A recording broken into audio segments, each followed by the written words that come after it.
interview rooms, and I thought I would kind of give you a background on how it is that I came to get involved in this. And of course, now it's not going to let me, hold on, there it goes. Okay. I am a mother. I have 4 kids and 3 sons and 1 daughter. And you see here, this is my daughter, Molly Jane, and she is my Y. April 10th, 2017, I discovered Molly's body on the floor of her shower. I had no idea what was going on. She was 22 years old and had been at our house the night before having dinner. Eventually, the detectives arrived at the scene. The paramedics arrived and confirmed what I had figured out, and that was that Molly was deceased. The detectives explained to my husband and myself that they would be looking into the cause of her death. And the following day contacted us earlier than expected to let us know that they had determined Molly's death was ruled a homicide. She had been strangled and she'd also been raped. And so this is where I refer to when the darkness became almost too much to bear, as I had to come to terms with the fact that my 22-year-old daughter had been murdered. As the investigation unfolded, the detectives became aware that the individual who was eventually arrested and indicted for her capital murder was someone who was known by multiple law enforcement in the state of Texas for raping and strangling women. Multiple opportunities to take him off the street, and not one had been able to figure out how to do so for a variety of reasons, all of which I would classify as just failures. And so in my struggle to figure out what to do next, I decided I have to do something. And so I'll start a nonprofit. And Project Beloved, my nonprofit, was launched on the 1-year anniversary of Molly's murder in 2018.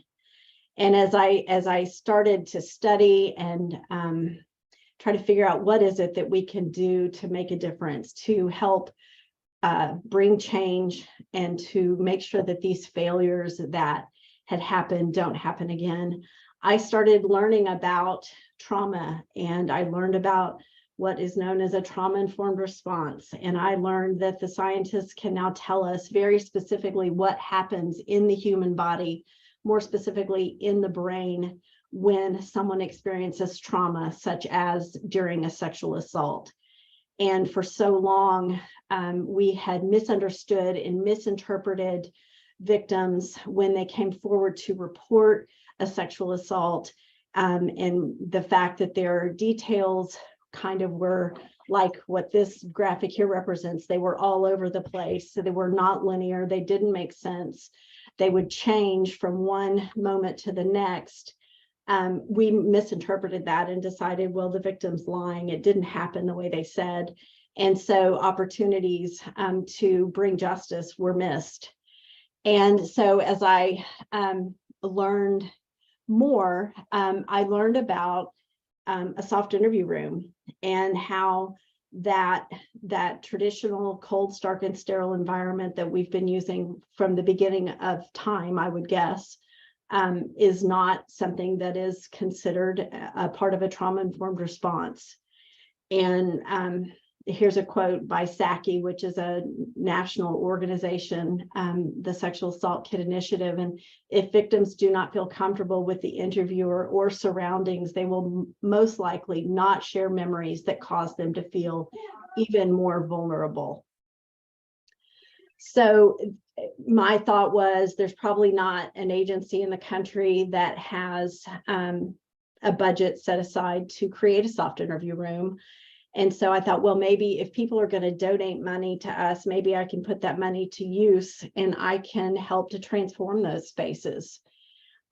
We launched in 2018. I put it out into the atmosphere that we would install soft interview rooms, and it took a full year before we were invited to do that. But in 2019, we installed our first soft interview room. And I just kind of want to walk you through the process that we use when we partner with law enforcement agencies. Let's see if I'm gonna, there we go. The first thing that we ask for once we say yes, and we say yes, if a law enforcement agency asks, we say yes. They ask if we have some special approval process. And I'd like to say it's really fancy and involved, but it's pretty much, if you understand why it matters and you want a self-interview room, then we will say yes. And so we ask for a floor plan to be shared with us, and it can be something as simple as something that's drawn by hand. It can be computer generated if you're fancy, but we need to know the dimensions of the space. We need to know where windows and doors are located, and just so that we can kind of understand what it is that we're working with in that space. And then another important piece is for us to just get some photographs of the space that helps us to visualize even better what it is that we're working with. And I tell people, I've been in a lot of law enforcement agencies over the last 4 years, and the one thing that television does get right is their depiction of interview spaces, and they are exactly as shown in these photographs, for the most part, cold, stark, and sterile, with very uncomfortable seating surfaces and very basic tables, and lots of shades of beige. So we asked for those photos to just also add to our design plan. The one thing that we ask that the law enforcement agency does is we ask that they would paint the room. We don't provide the paint, we don't provide the labor to do the painting. I have learned that there are lots and lots of detectives and sergeants and lieutenants around the country who are also part-time painters. And so rooms have been painted by professional people all the way down to those who sit in that room and do the investigation. There are two colors that we like a lot. I thought I'd show them to you. They don't show up well when I put them on the computer screen, because to me, they don't look all that attractive. But in person, they are really beautiful blues and greens. And depending on the lighting in the space, it will lean more towards a blue or more towards a green. But again, they're not what you're expecting when you're walking into a law enforcement room or an agency to talk about something that you don't want to talk about. With the furniture, we like to put in 3 chairs, and I would say that every room that we've done, we've been able to do that, from really small rooms up to really large rooms. And we purposely do not put in sofas or love seats, mostly because I don't think it's right to ask a victim to sit on a surface that might be shared by another person. I like the idea of chairs because if at all possible, if the recording setup will allow, I love the idea of letting the victim decide where they want to sit. Experiencing a sexual assault, you have had all choice taken away from you, and you have felt powerless and extremely violated. And so to something as simple as please sit where you would like can be very impactful. I've also heard that some victims are going to feel more safe being able to sit closer to the door. And so placing the chairs in the room offers up those options. We like swivel chairs if we can make the space work, because sometimes they are larger chairs. But if we can make it work, we will put a swivel chair in. You'll see I'm sitting in a swivel chair. There's something about that rocking motion that I think can be very soothing to someone who has experienced trauma. We like a console table, which is just a narrow, skinny table that we put up against the wall. And it's attractive, but it's also functional because it's a place to stow things. And it doesn't look like it belongs in a law enforcement agency.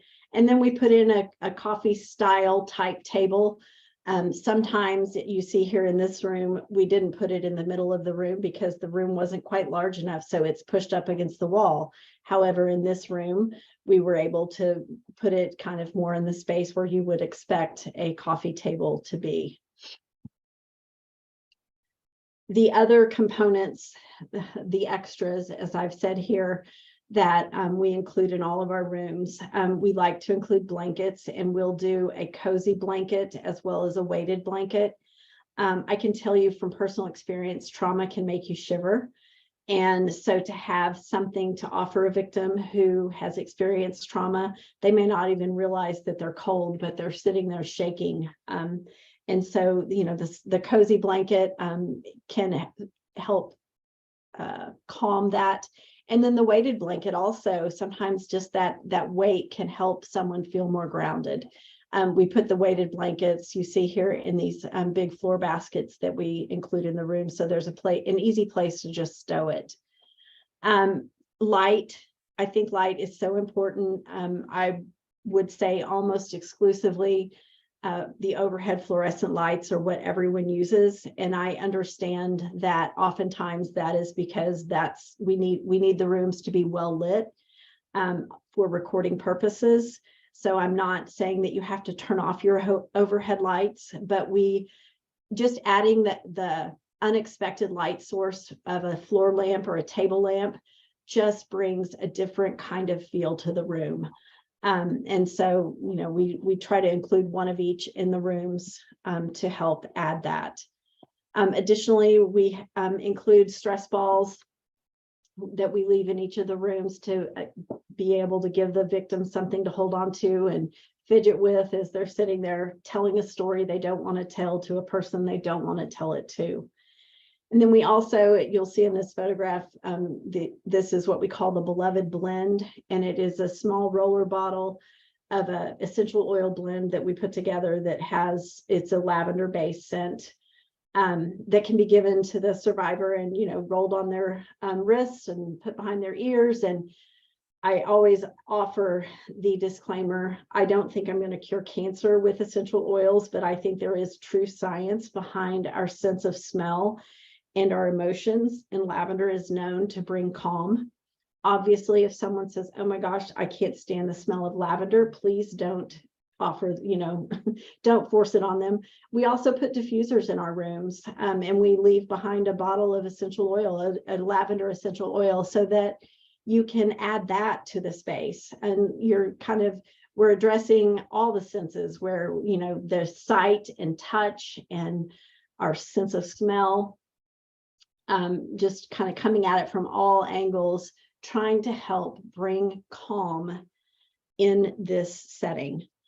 And another item that we include that is not essential, but I think makes a big difference, is we put a rug in the room. Oftentimes the flooring is worn and weathered and not all that attractive. And so we find really pretty rugs to put in there that are unexpected, but add some color and just kind of help make the space look more like a living room space and less like a law enforcement agency.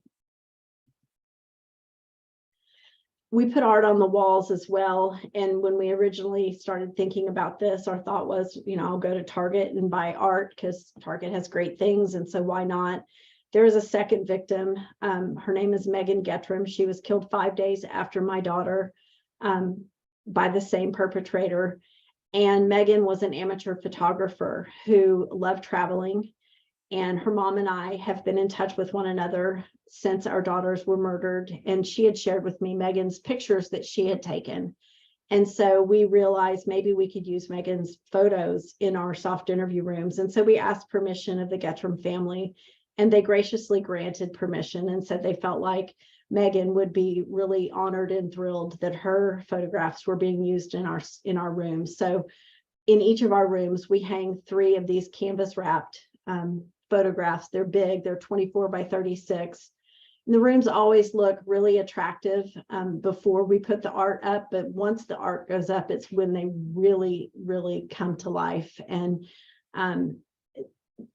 everyone is just always taken aback by how beautiful they are, because they're just these giant, you know, photos of nature, and they bring calm and make you feel good when you look at them. Here's just sort of a quick collage of some of the rooms that we've done. By the end of 2023, we will have installed 58 rooms across the country. And we're booked into by the end of 2022, we will have installed 58 rooms from Department of Homeland Security. We've gone, done 2 rooms for them. We have done rooms for an Air Force base. We've done rooms at university police departments. We have done rooms in large metropolitan Dallas and Houston, and then really small, tiny towns that I've never heard of, in a whole lot of states. I've lost track of the number of states where we're located, but let's just put it at a lot. We've even got a soft interview room at the University of Anchorage in Alaska. And I always, when I am able to travel in person, I always share this, and I share it anytime I have the opportunity to talk to law enforcement. And purposely, I don't go and ask law enforcement if we can do a soft interview room for them, because I feel like, who's going to say no? And if they are not already informed about the importance of a trauma-informed investigation and haven't already bought into that, then it's just going to be a pretty room to them. And it's so much more than a pretty room. Everything that happens in that space has to happen through the lens of understanding trauma. We cannot keep doing things the way we've always done them. We have to figure out how to do better when someone comes forward to report the unthinkable that happened to them, and to help make them feel comfortable and supported and believed, so that they can bring forth details of what happened in the most complete way possible, so we can then gather the evidence and make an arrest, and then take it to the district attorney's office and get an indictment, and then take it to a jury where we can get a guilty conviction and take rapists off the streets. Ultimately, that is the goal, so that we can save another mother from knowing what I know, that when we let rapists rape again and again and again, something terrible is going to happen. And here is my contact information. You're welcome to reach out to me in any of the above ways. I'm happy to answer any questions. One of the things that we also will do, if you happen to have funding, and some people do have funding, we will help you with a design plan. We'll give you a shopping list with clickable links, like go to this website and order this item. And we'll do that for no charge. We can get to that a lot sooner. Our wait list right now in 23 is booked. I think I'm starting to book into July of 23. But we're happy to be a resource in whatever capacity that we can, because I really do believe that this is the very best way for us to handle crimes such as sexual assault or any other violent crime that someone has experienced. And that is kind of what I had to share. If anyone has any specific questions, I'm very happy to answer them.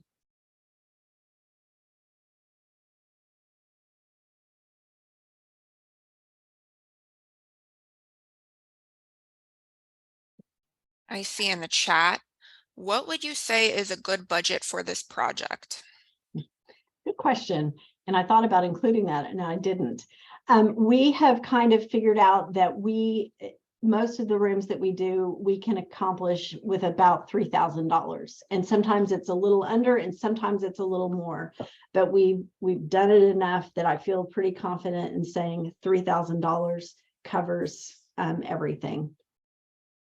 You can spend a whole lot more if you're going to go and order furniture out of the catalogs that, or the office furniture, that sometimes governmental agencies, they have to use certain vendors, and that hurts my heart because it's so expensive.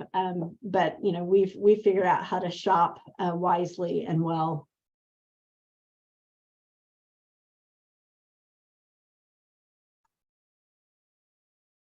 Thank you. That was my question.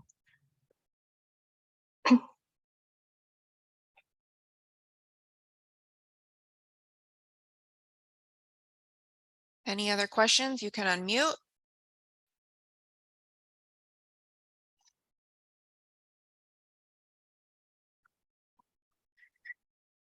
Okay, well, if you have any more that come up, feel free to put them in the chat. Thanks, Tracy. Mhm. And if you go to her website, you'll see, if you go to Project Beloved website, you'll see it's amazing the work they've done. Every time I look at their page, it's like, oh, we even saw this and this and this. And she's featured, you know, they've done a lot of legislation too, which to help support the victims of assault, rape, and it's really amazing. So check out their website or social media, and you'll learn all about the work they do. It's not just creating the soft interview. There's so much more. So next up, we have Kristen from the tell me. Oh no, there's another question. Should we provide space for literature or handouts for victim services? Me metí ese meeting del. Are you asking in the room itself, having handouts? Is that what your question is?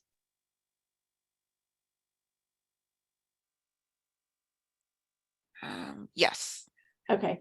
I think absolutely. I think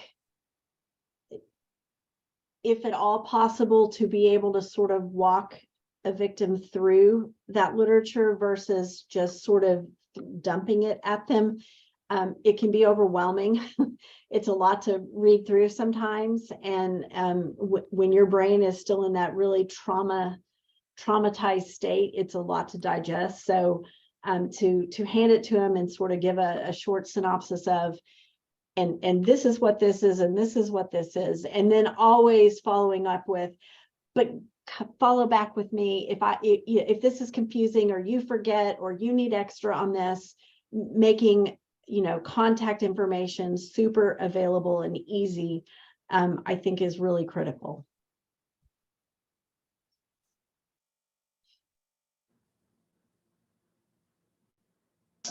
Thank you.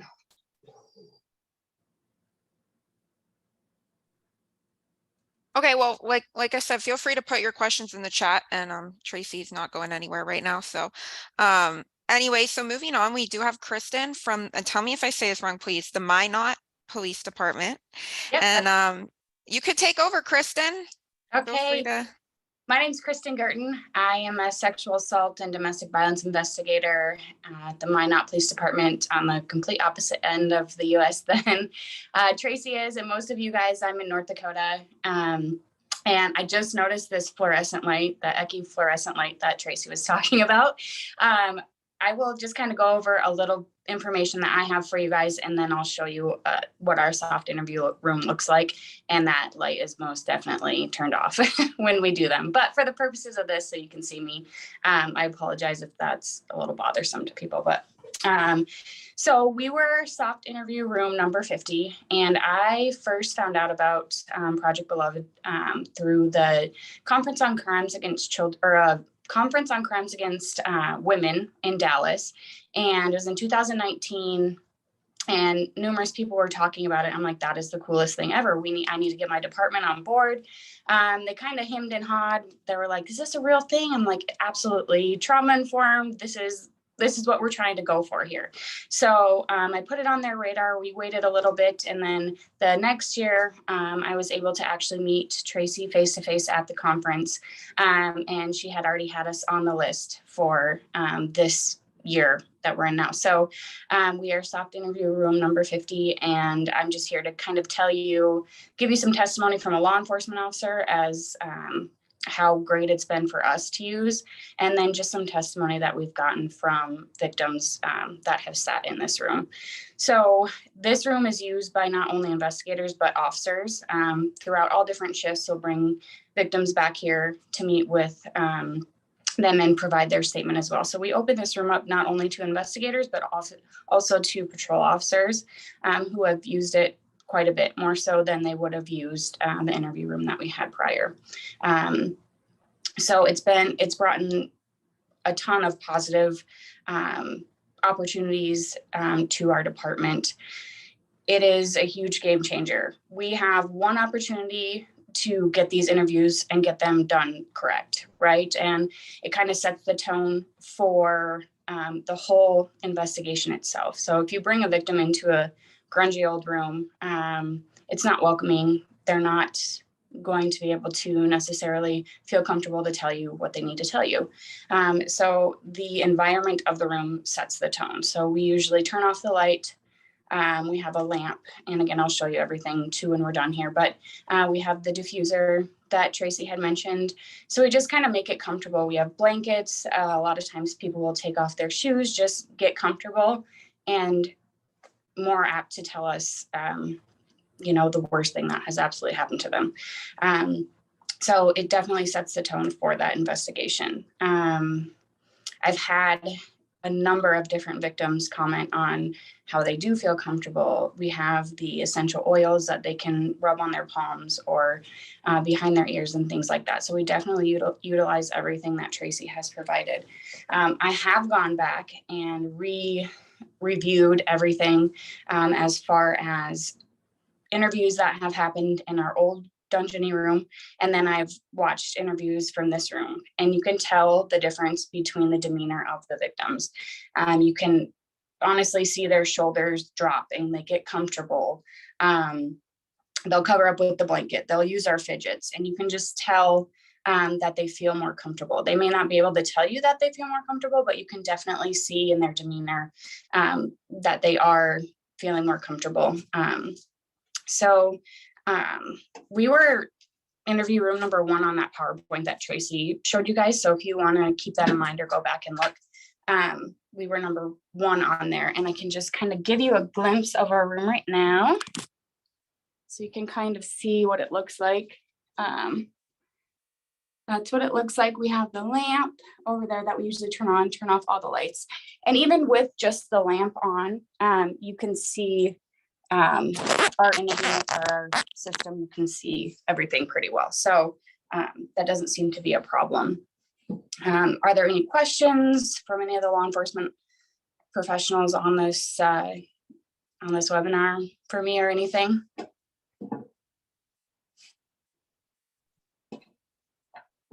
I have a question. What do you use? Just like the same recording system that you would in any other interview room? What does your recording system look like? Is it like a little camera on the ceiling or what?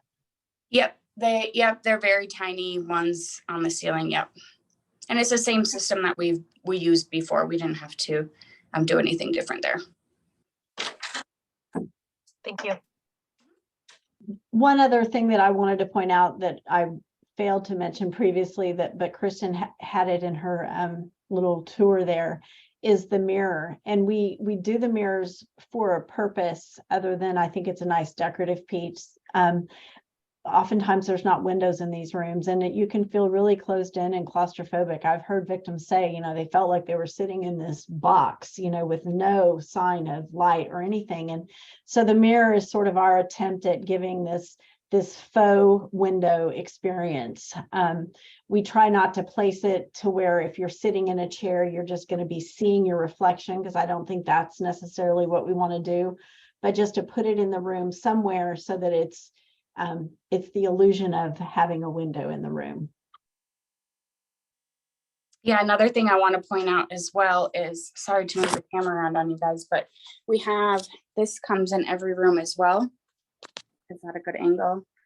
Those 2 pieces right there. So the top one, I'll let Tracy talk about that, but the bottom one basically explains the room. And so it can be kind of an icebreaker too for victims who, you know, you try to build a little bit more rapport with, and they're just not,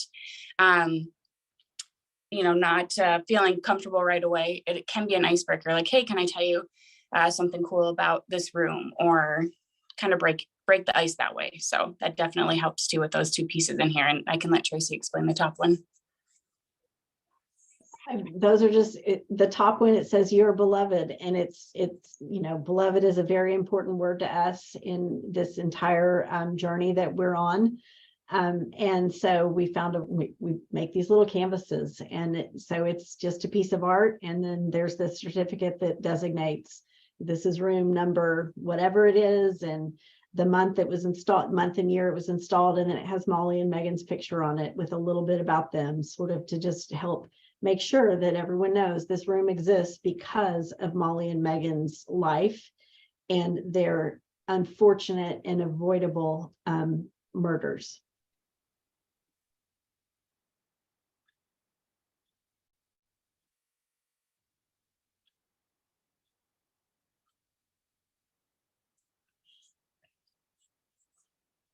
Any other questions?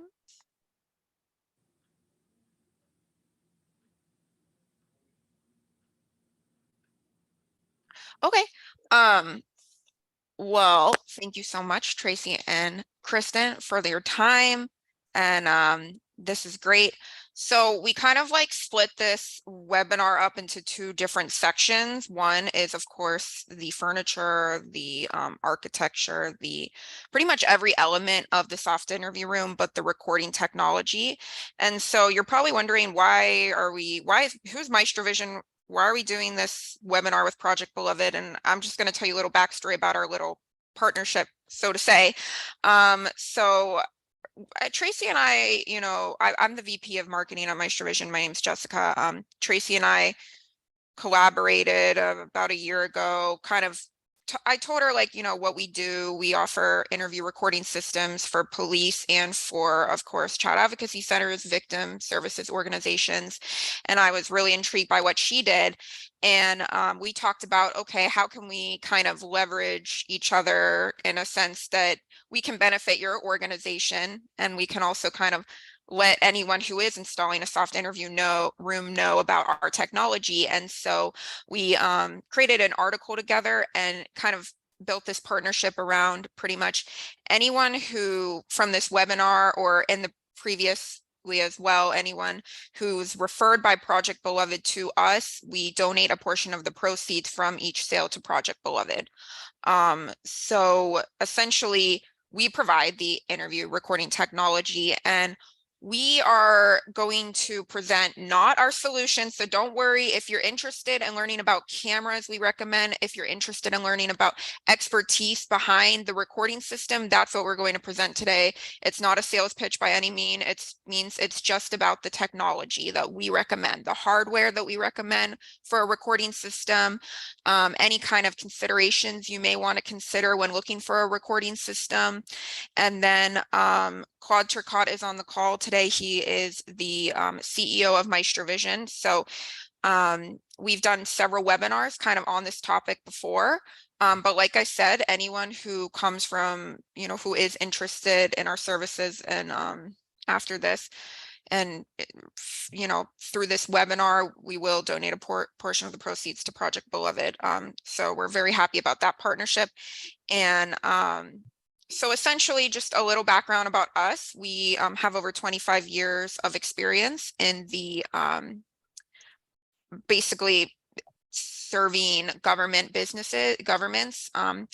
So we serve courts, law enforcement, and the like with audio video technology. We started out as a broadcast company, and we were able to utilize our expertise to develop systems, broadcast expertise to develop systems specifically for recordings for law enforcement. So we have offices in Canada and the US. We have customers in Canada and the US. And I'm not going to, like I said, I'm not going to give you the whole sales pitch.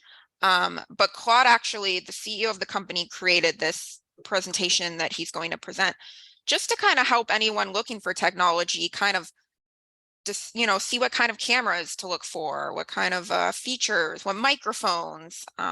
So if you want to take it away, Claude, if I forgot to mention anything, please let me know. But we're going to make sure we keep it within the hour. So don't worry, it'll be brief, but it will be informative. Yeah, but okay. Good. Yeah, but yeah. Okay. No, but yeah, perfect. Okay, just so sometimes we kind of see like recording an interview like a simple process, like you just put the camera there and then you're capable of recording the interview. I mean, you are capable of recording the interview, but interview recording is a lot more complex. Go ahead, Jessica.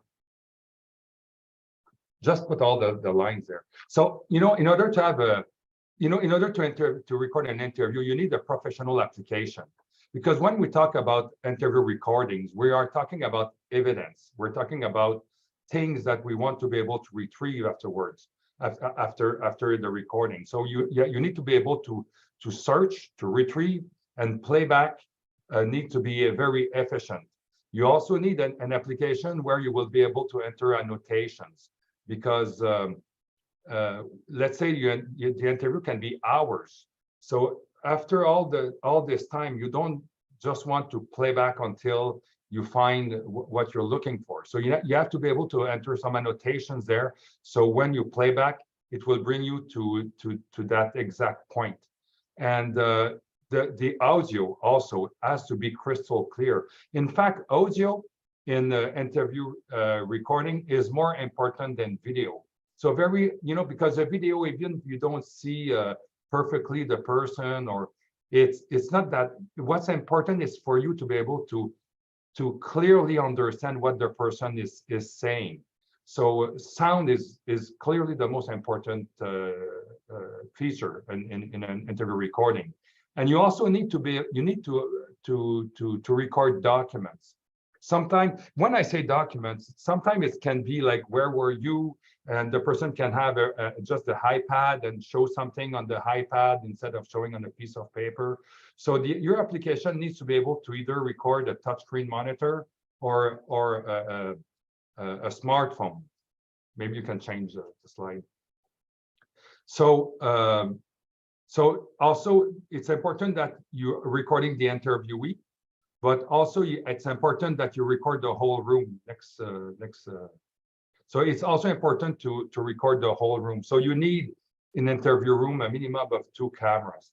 And in fact, you need to be able to record 3 feeds at the same time, which are the interviewee and the whole room and the touchscreen monitor or the smartphone. So there's a lot of cameras out there, and I don't want to go too technical because that's maybe a little boring. But in the type of camera that exists there are 3. In fact, there's one type that is analog. Can you show the types, Jessica? So there's analog, IP, USB, and HDSDI. Analog does not exist anymore. If you have an old interview room, you probably have an analog camera. So there are 3 types of camera. IP, that you probably know a lot. They are like the surveillance cameras that is used everywhere. There's USB and there's HDSDI. And I will briefly speak about those 3 types of cameras. So what is an IP camera? And IP stands for Internet Protocol. You have to put, yeah, that's it. Oh, go back once.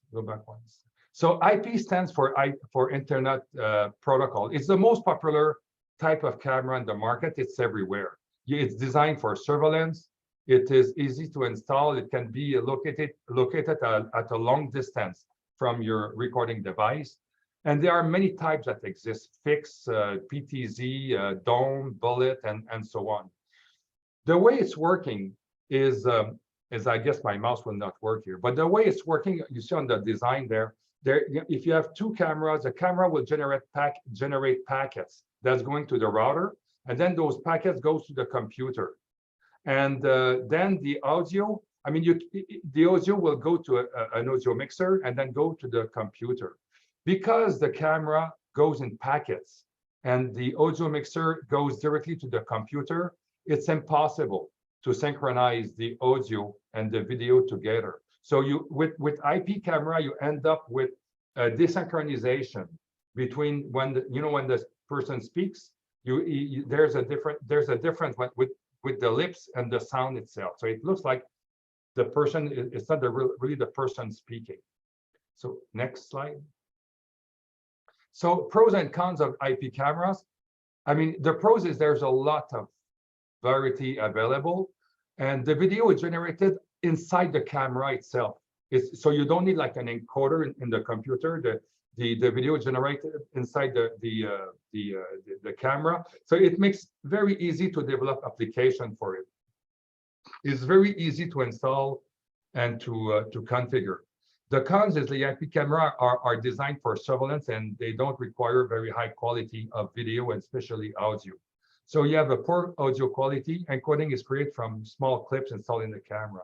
So and also there's a chip, there's a very small chip inside the camera, and because the encoding is inside the camera with that small chip, you end up with a lower quality of audio and especially of video. So you can change slide. I'm going to try to go a little fast because I've been told that I only have 30 minutes. So then there's also there's the USB cameras.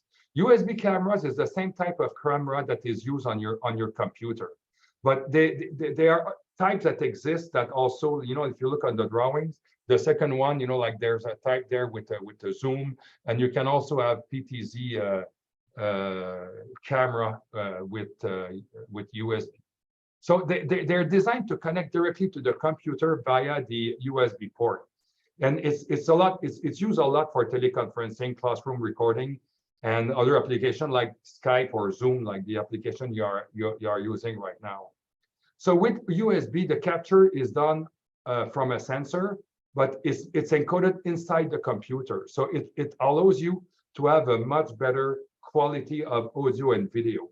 And also because the audio is not connected directly to the camera, you will be able to connect the audio to the computer and have a much better quality of audio when you are using USB cameras. The synchronization is not perfect. It's probably like when on the IP camera, you can have like half a second difference between the audio and the audio, but USB you maybe have like 1/10 of a second. So with 1/10 of a second, it's not perceptible that the lips is not following the sound. So it's I would say, like for the price, it's a very good technology to record interview. Normally you cannot go more than 15 feet with a USB camera, but it's possible to put devices that would extend that 15 feet to 200 feet, and will allow you to have like a nice control room that is located at more distance than your interview room. Next slide. Pro and cons, again, wide pros. There's a wide variety. It's acceptable. Quality, the quality is good enough. Again, limitation is to 15 feet, but it can be overcome with the USB extension module. And it's possible to connect audio directly to the computer and get almost full synchronization. And there's a lot of types. If you look like on the bottom there, it's the one at the bottom. It's one that can be hidden. So there's, with USB and even with SDI, I will show later, it's possible to hide the camera in the wall, and then people don't see there's a camera. The cons is the encoding occurs in the computer, and it needs more more CPUs. So depending on the computer, you may not be able to put more than 4 or 5 or 6 cameras, and it's a little less stable. It's better than IP, but it's not, like if you go to the high-end type of camera that it's HDSDI, I mean, this clearly provides you the best type of camera. Can change the slide. So HDSDI stands for high definition serial digital interface, and almost nobody knows that type of camera because it's coming from the television industry. So it provides a stunning result when it's encoded in H.264. In fact, you end up with the same quality of a television station. It's stunning. It's the video is like perfectly synchronized with the audio. It's clearly the best technology, but it's more expensive, but it's the best technology. Next slide. So the pros is the best technology for interview recording. It's perfect synchronization between audio and video. It can record also. HDSDI will also allow you to record a screen. And again, connection to audio is balanced, and it provides you the highest bandwidth and the clearest sound quality. The cons, it's more expensive, and the variety of camera is more limited. Next slide. Now, very often we forget to talk about the lens. And when you purchase a camera, there's a specification that talks about the lens itself. So if you have a lens at what you need is you need at least one camera in the corner with a 2.4 millimeter lens. Okay, so what 2.4 will give you is it will give you an angle of almost 90 degrees. So if you put the camera on the corner that has an angle of 90 degrees, you will be able to capture the whole room. So it's very important when you look for a camera, one of them has to be as low as 2.4 millimeters. So in lens, lower the focal length, higher the angle it will cover. And then you need another one on the wall that will be about 10x, that will go from 4 millimeters to 40 millimeters. Again, I had a diagram explaining the math and everything around this, but I don't believe it's important for you to get the calculation. But just take into consideration that you need, normally in an interview room, you need one fixed camera that is 2.4 millimeters and one variable. So then with the variable, you will be able to adjust your lens in order to capture the interviewee the way you want. Next slide. Audio consideration. Okay, not many people know about the difference between an unbalanced audio cable and a balanced audio cable. Unbalanced audio cable is the same type of cable you have on your television home. I'm not talking about HDMI, but let's say you want to install something audio. It's the type of cable that is used in your home. Balanced audio is more the type of cable that's used by professionals.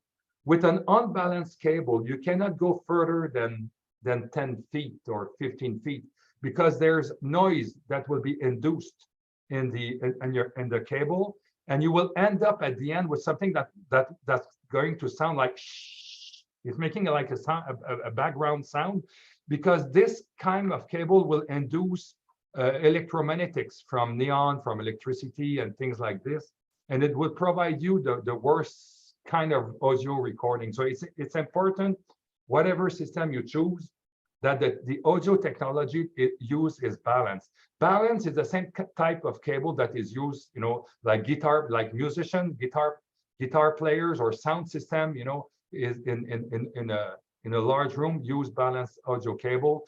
And the technology between that cable makes that there's no noise that will be induced in the cable itself. Next slide.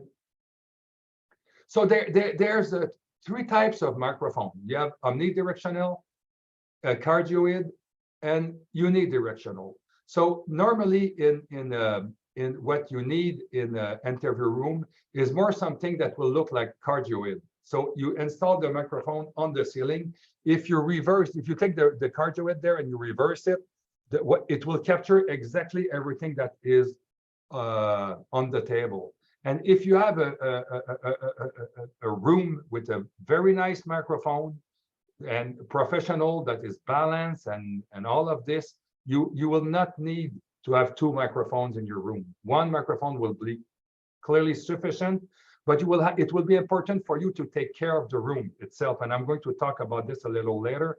Try to make sure that you remove the echo in the room, because especially, like interview room are very small and they generate echo. And but I will talk about that a little further. So important, the type of microphone you need has to be cardioid, and make sure it's a mic that is equipped with a 3 XLR pin connector and a microphone that requires phantom power to operate. It will give you from far the best kind of recording that you can imagine. Next slide. Now, background noise. You see, when you go in a room, first there's echo, but very often you will have a ventilation system. If you sit in the room and you have a conversation with someone in the room, and there's a ventilation system, you will not hear the ventilation system, because you're here because you have 2 ears and your brain is capable of discriminating sounds that you don't want. I can take as an example, if you go to a party and there's a lot of people in the party, and you try to record yourself in the person in the party, you can hear the person very well when you're recording. But once the recording is done, the sound, because the microphone does not have a brain that can discriminate what you don't want to record, all this sound will become obvious. And so it's the same thing in an interview room. Because of the ventilation system, maybe you do not hear the ventilation system, but once it's recorded, you will not be able to get rid of it. So what you need to do is install an audio equalizer in the room. So what it does, this like audio equalizer has 35 different frequencies it can remove. So what we do there, we leave all the buttons where they are, and all the frequencies of the ventilation system, we will put each of those down, totally down, okay, in order to make sure that there's a filter that makes that you're not recording the ventilation system, and you will end up with a much better recording at the end of your session.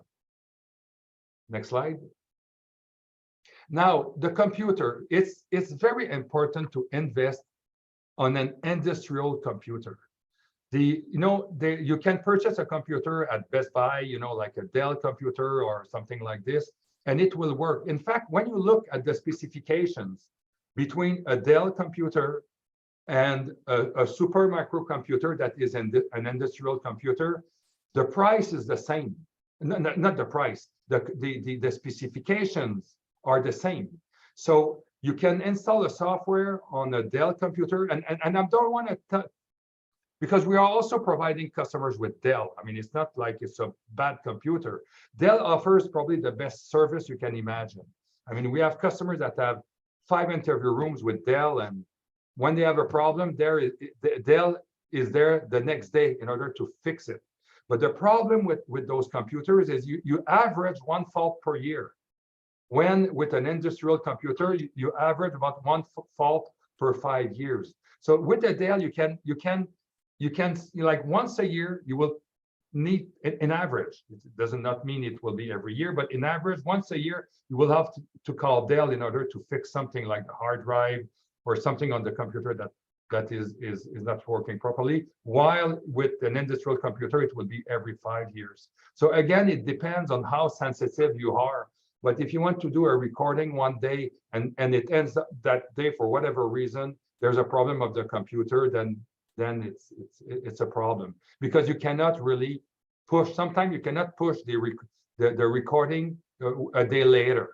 So again, it's up to you to decide. Like a Dell computer costs about $1,500, and an industrial computer will cost you more around $3,000, $3,500. It's more expensive. But again, it depends on how sensitive you are to fault on your computer. Next slide. So here, this is where, like, it's important to have a touchscreen monitor. I mean, even like in soft rooms, recording, interview recording, lots of them are equipping their soft room with a touchscreen monitor. So it allows you to present documents or a picture. So instead of showing a piece of paper that you're not recording, because we are recording the touchscreen monitor, when you play back, you will be able to see at the same time the person answering, and at the same time you see what the person saw or what the person draw on the monitor. So you can also use a touchscreen monitor to present a video to show, like, an example, where were you, and then you can open Google Map and show where the person was, and draw something, or identify a car, or choosing among a list of individuals, or asking a victim where they've been touched. So you can put a virtual mannequin and ask, where were you touched? And then all of this would be recorded at the same time. Next slide. You can also use like a smartphone to do this. So what you need is a technology, whatever recording system you purchase, you have to make sure that recording system will allow you to record a smartphone, a tablet, and it should not be like putting the camera in front of the tablet. You have to actually be able to record the tablet directly on one of the recording channels of your recording system. Next slide. Also, that is becoming very popular. It's a portable interview recording, and maybe it may not be your case, But you know, when something, especially for police officers, when they have a call somewhere, the victim already been sexually assault, you can go right in the room where it happened and get the recording immediately on the spot. And very often, because it just happened, the victim will probably be more open to talk. And you know, instead of going in a car, driving to a location, the person have time to change her mind and say, you know what, I'm not sure I want to say what I was going to say. Change slide. So interview recording software, just make sure of the system is easy to use. You can start and stop the recording with a button, because you don't necessarily want a technician to start the recording. So what you need on outside the door is a button where you can start the recording. Video format, stay away from picture-in-picture. Just go with a multi-screen. The advantage of multi-screen is you can view all of those screens full screen. So if you have a picture-in-picture technology, the smaller picture you will not be able to expand. And sometimes this is something you want to see on that camera, and you cannot actually see it. Make sure it's as annotation functionality. Make sure you also have confidence monitoring. What is confidence monitoring is when you know, the only way you know if your recording actually record is you need to stop the recording and play back. And that's, yes, it did record. But confidence monitoring will allow you to record on the hard drive and play back immediately what was recorded. So because you can play back immediately what was recorded, you can be confident the recording actually occurred. So you need like a portable playback application. You need to be able to play back the application not on a player but on an interface that does not require to install a player. And you also need to be able to retrieve and distribute your recording. Next slide. Video library, I'll try to go a little fast because I know I'm over time. So it's very important, because very often what you do now, you store your recording on a hard drive somewhere, and then you can store it by case number, and then you want to retrieve them. If you have like 50, 60, 70 recordings, it's okay, it's no problem. But if you end up with 500, 1,000 recordings, you need a video library that will allow you to retrieve easily your recording by metadata information that you entered by annotation and also and so on. Next slide. So there's two types of video library. One that is called on-premise, and the other one is a cloud-based storage. But I will try to go a little faster on this, Jessica. So basically the difference is one is on your site and the other one is on the cloud somewhere. And on premises is like it's your own computer. We install this on your own computer and you have control over your recordings. On cloud, next slide. On cloud, you're okay. On premises, the advantage is but let's go to on cloud. Okay, yeah. So on cloud is the actual recording is not at your location. The recordings are installed in a data center somewhere, like MaestroVision offers a data center. In fact, MaestroVision servers are installed in a data center. So when you are recording, it's going directly there. So you don't have to manage the recording. You don't have to manage not manage the recording, but manage the hardware. So if you think about, like if you go with the on-premise system, the system will cost you more at the beginning because you need to buy the servers, you need to buy all of those things. If you go with but long term, it will cost you less because your monthly cost on premises is a lot less. If you go on cloud, it will cost you almost nothing at the beginning because you don't need to buy the computers or anything like this, but your monthly payment will be higher. So if normally either cloud or either on premises, it will cost you the same thing after 5 years. The difference is on premises, you have to spend more money now, and on cloud, you will just end up paying more per month. But at the end, the application is the same thing. You will have the same feeling, the same way of retrieving your recordings and so on. Next slide. Now, hardware tips. Skip IP camera. Okay, come back. Skip IP cameras. Right. Oh, come back. Skip. Hello. Okay, skip IP cameras. Go to USB or HDSDI. There are much better technology. Install at least 2 cameras, one wide angle on the corner, and the other one that is very focal, where you can adjust the subject. Invest in a professional omnidirectional mic that is balanced and requires phantom power supply. Invest in an audio equalizer to reduce the background noise. Utilize an industrial computer for maximum reliability, and record a touchscreen, tablet, smartphone, or anything like this that will allow you to in fact record, whatever document that is presented. Finally, sound issue, very important. You have to remove the echo as much as possible in your room. So by having a sound system, not a sound, but suspended tile ceiling, it will help you absorbing the audio, and it will be able to remove some of the echo. One other suggestion I make is those tiles. Install one of those tiles like on the wall, on the top of the wall, on the wall, all around. So you will have tiles on the ceiling and a row of tiles on the top of the ceiling. That will reduce at least 50% of the echo in your room. And the other thing is like important to install a sound blocker, because the interviewee is inside the room, and it's very important. It's more important for the interviewee to not listening what's going outside than from people outside to understand what is saying inside the room. So you have to install a sound blocker. You install this all over the door. It's kind of a seal that makes the sound not going through the door, because normally most of the sound will go through the door. And next slide, I think it's done. Huh?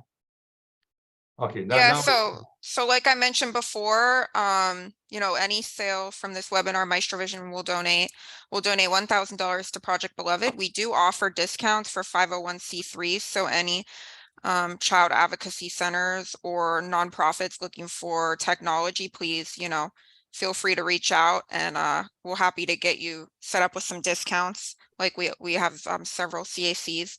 And also we will offer law enforcement a little special too. You just email this email, request a demo, and we'll tell you about that. But are there any questions about the technology or anything of that matter? Sorry, we went over a little bit. Look, I went a little fast, okay? Do you see me, Jessica? Yeah. I went a little fast, but if you want, we still have a few of those books. I mean, I went very fast on the presentation, but this book... So we created this presentation from a guide that we created. So if you'd like me to email you the guide, just email this info@maestrovision.com.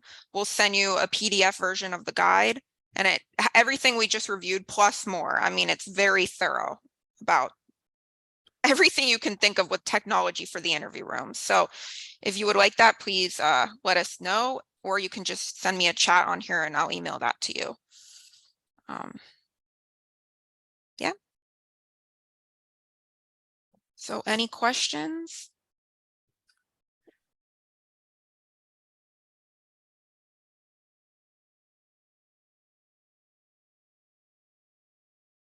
Okay, well, if you do have any that come up, I would just put our email in this chat. And like I said, feel free to reach out if you want a demo, if you want more information, or if you want the guide. So with that, thanks everyone for coming. Thank you, Tracy. And yeah, unless anyone has anything else, we appreciate you coming and hope you learned something valuable from this.